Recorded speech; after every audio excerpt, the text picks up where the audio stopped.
Hola, buenas tardes. Soy Carlos y hoy vamos a tratar el tema del Plan General Contable.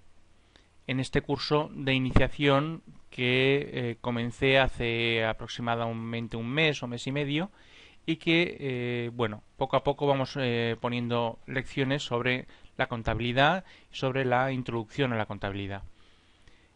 En este tema estudiaremos el plan general, y vamos a ver qué es, para qué sirve y también pues cómo se estructura y qué evolución ha tenido a lo largo de los años el plan general contable o los planes generales contables que han estado vigentes en España.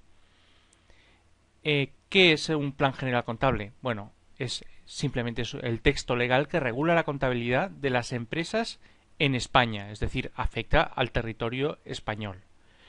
Gracias al Plan General Contable, las empresas en España tenemos unos criterios homogéneos para valorar las mismas.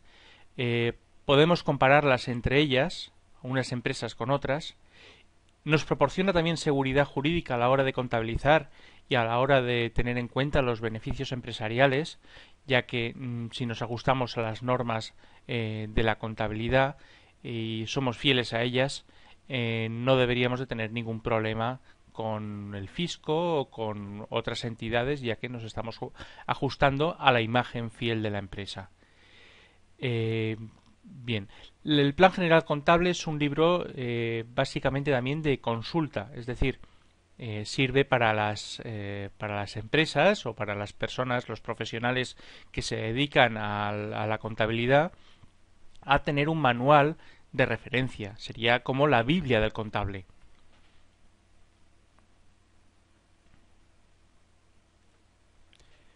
Bien, viendo un poco de historia sobre el Plan General Contable, podemos comparar un poco los planes generales que han habido en España con también los periodos económicos y sociales que ha tenido nuestro país. Previamente al año 73 no existía ningún plan general contable, sí que existían algunas normas genéricas que regulaban la contabilidad, pero de una forma mucho más genérica de lo que lo que hay actualmente. En el año 73, en pleno periodo de transición o pretransición española, se creó y se aprobó el primer plan general de contabilidad de uso obligatorio para todas las empresas. Fue el primero que hubo en el año 73. Posteriormente, en el año 91, se aprobó un nuevo plan general que sí que había sí que supuso unos ciertos cambios en referencia al del año 73 y se creó con motivo de adaptarnos a las diferentes directivas europeas que en materia de contabilidad nos obligaban a adoptar en el país debido pues a la entrada en la Unión Económica Europea. Y por último, más recientemente y debido también a cada vez la mayor necesidad de homogeneizar los criterios nacionales y europeos con criterios más internacionales, como pueden ser las empresas americanas, latinoamericanas o empresas chinas, se nos ha visto en la necesidad de crear un nuevo plan que se adapte a estas normas internacionales de contabilidad. Las normas internacionales de contabilidad se denominan las NIC o las NIF, normas internacionales financieras, bueno, no recuerdo bien el nombre, pero son normas que emanan de una entidad que se llama el IASP, que es una entidad privada sin ánimo de lucro, que produce recomendaciones para un correcto funcionamiento de la contabilidad. Son recomendaciones muy generales y que la Unión Europea decidió aceptarlas hace unos años, y por la misma razón que las aceptó la Unión Europea, los planes generales de los respectivos países de la Unión tuvieron que adaptarse a estas normativas. Bueno, dicho esto, a tema introductorio sobre el plan general, vamos a estudiar cómo se estructura el plan general contable. El plan general contable que tenemos actualmente tiene 5 partes diferenciadas. La primera parte es el marco conceptual de la contabilidad. La segunda parte son las normas de registro y valoración. La tercera, las cuentas anuales. Y estas tres partes son obligatorias para todas las empresas. Por último tenemos dos partes más, que está el cuadro de cuentas y las definiciones y relaciones contables. Estas dos no son obligatorias para todas las empresas. Es decir, cualquier persona, cualquier empresa puede acogerse al cuadro de cuentas propuesto por el plan general o puede tener un cuadro de cuentas propio más adaptado a sus necesidades. Sí que hay que decir que en líneas generales las empresas suelen coger el cuadro de cuentas por comodidad, porque también se adapta a los códigos de elaboración de cuentas anuales que establece el plan general y entonces pues es mucho más cómodo posteriormente la llevanza de la contabilidad si nos ajustamos principalmente a los cuadros de cuentas y definiciones contables del plan general de contabilidad. Bien, vamos a ir viendo punto por punto qué significan estos 5 apartados y en algún otro vídeo tutorial posterior lo que veremos es algunos de los apartados como la elaboración de las cuentas anuales o como el cuadro de cuentas con mucho más desarrollado para que lo podamos entender mejor. El marco conceptual de la contabilidad, que sería el primer apartado, es muy importante porque da las bases para una correcta contabilización de los hechos contables en una empresa. Al igual que ocurría en el plan del 91, hay unos principios que son los que, sobre los que se basa la contabilidad.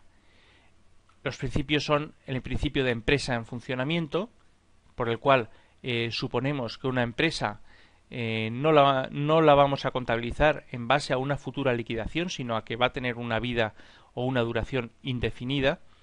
El principio del devengo, muy importante. Tenemos que producir los hechos o contabilizar los hechos en el momento o en la fecha en la que se producen y no según la corriente de cobro y pago. Una cosa es cobro o pago y otra cosa es gasto e ingreso. Los gastos e ingresos tienen que contabilizarse en el periodo en el que se producen. El principio de uniformidad significa que una vez hay veces que el plan general es flexible, entonces hay veces que permite la contabilidad de un hecho contable de diferentes formas, pero lo que sí que nos dice el plan contable es que una vez adoptemos uno de esos criterios, posteriormente en años sucesivos sigamos con el mismo criterio, no lo cambiemos. El punto 4 es el principio de prudencia, que dice que tenemos que ser valorativamente prudentes y cualquier posible riesgo que pudiéramos tener en una empresa pues lo tengamos que reflejar en la contabilidad. El principio quinto de no compensación significa que no se podrán compensar partidas de activo y de pasivo o de ingresos y gastos.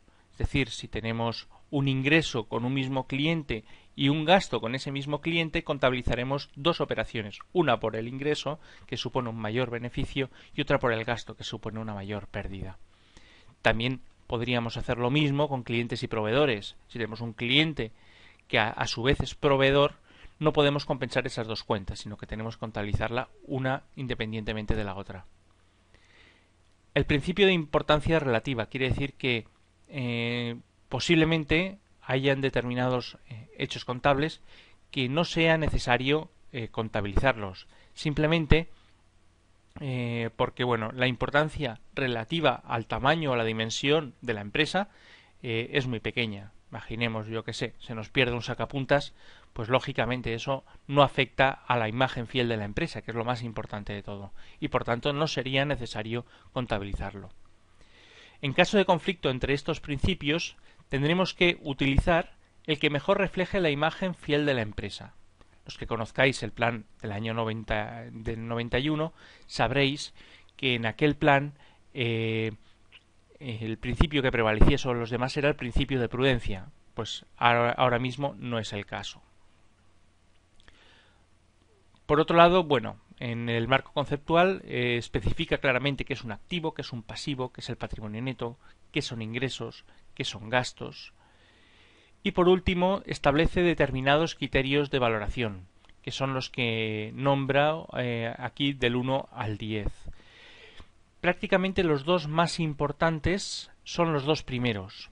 El coste histórico, que es el precio de adquisición o el precio de fabricación, de producción, el coste de producción, es decir, lo que nos cuesta adquirir un producto o lo que nos cuesta fabricarlo, producirlo, si fuéramos nosotros los que nos fabricáramos un producto. Y otro concepto muy importante es el valor razonable, que es el valor más o menos se podría decir de mercado, siempre y cuando estemos hablando de un mercado oficial, un mercado que las cotizaciones sean oficiales, ¿no? Pues determinados bienes se valorarán a precio de valor razonable y la mayoría de los bienes todavía se valoran al precio del coste histórico, al precio de adquisición o coste de producción. Son los dos más importantes. El resto también son importantes, pero no son tan utilizados. No son tan utilizados, entonces pues no son tan necesarios. Bien, una vez vista la primera parte, pasamos a la segunda parte, que serían las normas de registro y de valoración. Hemos visto en la primera parte que establecíamos los principios, el marco sobre el cual se desarrolla la contabilidad. Bueno, pues en esta segunda parte lo que haremos es desarrollaremos para determinados bienes cómo contabilizar o cómo valorar los diferentes bienes. Digamos que amplía el marco conceptual. La tercera parte, las cuentas anuales, lo que nos va a permitir es va a desarrollar las diferentes estados contables que elaboran, que se hacen las cuentas anuales. Por un lado tenemos el balance de situación, por otro tenemos la cuenta de pérdidas y ganancias, que reflejará beneficio o pérdidas. Tendremos también la memoria, que es, digamos, es una ampliación del resto de estados financieros. El estado de cambios en el patrimonio neto, que va a reflejar las variaciones del patrimonio neto que ha tenido nuestra empresa. Y por último, el estado de flujos de efectivo, que lo que analiza es las variaciones de caja, de dinero, de efectivo que tenemos en la empresa. El último estado, este que hemos nombrado, el estado de flujos de efectivo, solamente se utiliza para las grandes empresas, no para las empresas que se tengan que acoger al Plan General Contable de Pymes. El apartado 4, el cuadro de cuentas, es el apartado donde se detallan todas las cuentas propuestas por el Plan General Contable para llevar a cabo la contabilidad. Tenemos 9 grupos. Los 5 primeros grupos hablan de cuentas que afectan al balance de situación de la empresa. Los grupos 6 y 7 afectarán a la cuenta de resultados, a la cuenta de pérdidas y ganancias, son ingresos y gastos. Y luego los grupos 8 y 9 afectarán a el patrimonio neto, exclusivamente al patrimonio neto, pero no a la cuenta de resultados. Estos serían los 9 grupos que tenemos. Los grupos 8 y 9 tampoco están incluidos en el Plan General de Pymes. En el Plan General de Pymes solamente tendremos hasta el grupo 7, exactamente igual que teníamos en el Plan General del 91. Por último, el quinto apartado, que son definiciones y relaciones contables, es el apartado que nos explicará las diferentes cuentas que hay en el apartado 4, en el cuadro de cuentas, y cómo funcionan, cuándo se cargan, cuándo se abonan, es decir, cuándo van al debe, cuándo van al haber, si son cuentas de activos, son cuentas de pasivos, son cuentas de patrimonio, etcétera. Pues bueno, será, digamos, explicarnos el cuadro de cuentas. Tanto el grupo 4 como el grupo 5, como hemos comentado antes, no son obligatorio su práctica, o sea, se puede tener cada uno su propio cuadro de cuentas, pero sí que es muy recomendable su utilización. Bien, pues bueno, con esto termino la clase de hoy. Espero que os haya interesado y en tutoriales futuros explicaré en más detalle el funcionamiento de, bueno, de estos grupos, en concreto del 4 y el 5, cuadro de cuentas y las definiciones contables por su importancia práctica, y por otro lado también hablaremos en referencia al plan general contable de las formas de realización de las cuentas anuales, es decir, del apartado, digamos, 3 del plan general contable. Un saludo y buenas tardes.